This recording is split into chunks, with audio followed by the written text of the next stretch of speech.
So yo, welcome back na naman sa ating panibagong video mga idol. Bali ngayong araw nga mga idol, manguha nga tayo ng bagungon. At syempre, para may pambenta tayo at meron tayong kwarta. Kasama ko nga pala dyan si Yuan mga idol. At manguha na nga rin pala tayo ng lukan at talaba para may pang-food trip tayo. Kaya samahan nyo na kami, let's go, dali!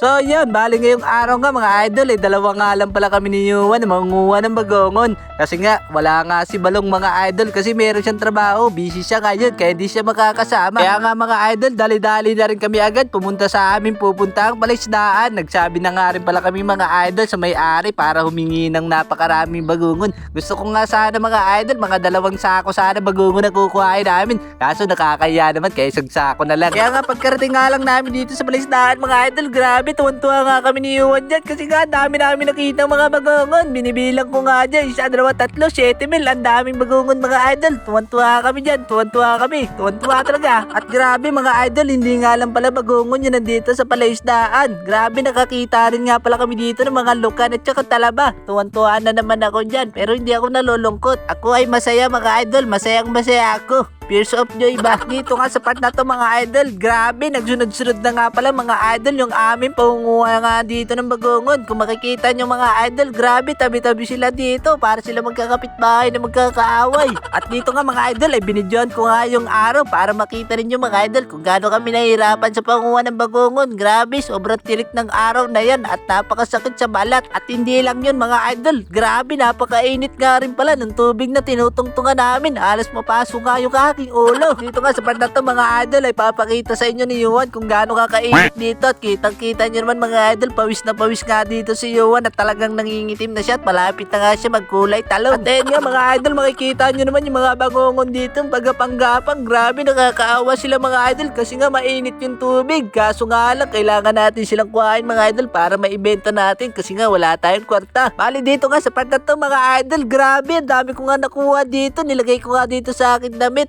Tuwan-tuwa ako dyan. Mahigit 7 mil na naman ang aking nakuha bagongon. Di ko nga napansin mga idol na may putik pala ako sa mukha. Nilagay ko yung kaganina para magmukha akong pagod na pagod. At ayun mga idol, makalipas ka lang na mahabang panahon ng pangunguha natin ng bagongon. Ay nakarami rin tayo kahit papano. Mga idol, hindi nga lang tayo nakaisang sako. Pero at least kahit papano, meron tayo nakuha. At dito nga sa part na to mga idol ay binubukod ko na nga pala yung mga nakuha namin talaba at lukan. Yan nga pala yung aming food tripin ngayon. Hindi na namin pwedeng bawasan yung aming nakuha ang bagongon kasi nga pambenta namin yung mga idol para magkaroon kami ng kwarta. Bali meron nga rin pala nakuha dito mga idol si Yuan na napakalaking talaba. Hindi nga lang pala yan yung giant na talaba dito sa lugar namin mga idol. Meron pa diyang mas malaking malaki. At ito na nga mga idol, hinugasan ko na nga rin pala itong mga nakuha natin bagongon para pag binenta natin mga idol, kukunti na nga lang pala yung putik na kanilang makakain.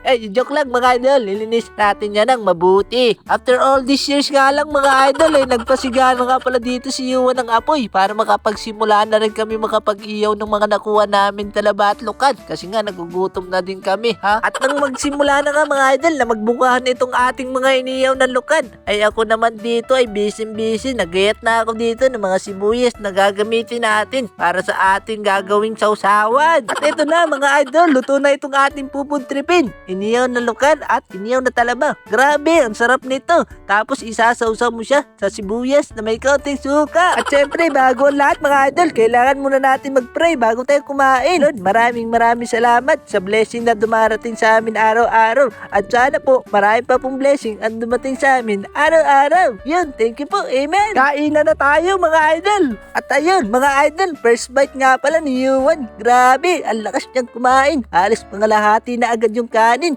Grabe ka naman Yuan, halos wala nang matira sa akin. Tingnan mo ito, binibiro ko lang. Ang sama agad makatingin. Grabe ka naman. Ayoko na kang kumain. Sa'yo na lahat yan. Takaw na takaw ba? Tingnan nyo ito si Yuan. Grabe naman talaga ito. Hindi ka pa nga ngumunguya. May kapit ka na kaagad ng lukan. At grabe ka naman makakuha ng sibuyas. Ano ka, nasa tindahan ng kalamares. Tiran mo naman ako. At ayun, ako na ang susunod na kakain. Buti na lang at si Yuan naman na magbibideo. Kaso nga lang, natira na lang sa akin talaba, yung maliliit. Kakabideo ko din kasi ito eh. Kasalanan ko din kasi. Grabe, napakasarap talaga nitong talaba. Lalo na kung high blood ka. Talagang tirik ang iyong mata. So paano mga idol, hanggang dito na lang ulit yung aming video. Maraming salamat po sa panonood. Sana po ay ma-share nyo po yung aming video. At pakipollow na rin po nung aming page. Maraming pong salamat. Lagi po kayong mag-iingat. God bless. Dale! Salamat, panonood!